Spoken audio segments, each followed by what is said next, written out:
நடிகர் கவின் அவர்கள் director Nelson கிட்ட நான் ஒரு பைக் வாங்க போகிறேன்னு சொல்லியிருக்காரு. அதுக்கு நெல்சன், இப்போதைக்கு இந்த பைக்கை வாங்காத, இந்த பைக்குக்கு ஈக்குவலான ஒரு அமௌண்ட்டை சேர்த்து வச்சுட்டு அப்புறம் நீ பைக் வாங்கு. ஏன்னா எப்போவுமே நாம் ஒரு பொருளை வாங்க போகிறோன்னா அந்த பொருளுக்கு ஈக்குவலான ஒரு பேக்கப் மணியை சேர்த்து வச்சுட்டு தான் அந்த பொருளை வாங்கணும். திடீர்னு ஒரு எமர்ஜென்சி ஆகும்போது நம்ம காசுக்கு என்ன பண்ணுறது?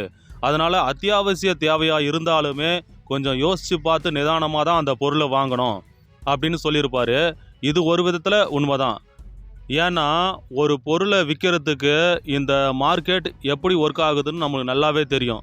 குறிப்பிட்ட டைமில் இவ்வளோ ஆஃபரு, இதை நீங்கள் இன்றைக்கே வாங்கினா இவ்வளோ டிஸ்கவுண்ட்டு அப்படிலாம் சொல்லிவிட்டு நம்மளை யோசிக்க விடாமல் அந்த பொருளை வாங்க வைக்கிறதுக்கு தான் எல்லா பிஸ்னஸ் மேனும் யோசிச்சுட்ருக்காங்க. அப்படின்னும் பொழுது எந்த ஒரு பொருளையுமே நம்ம யோசித்து பார்த்து வாங்குறதுல தப்பே இல்லை.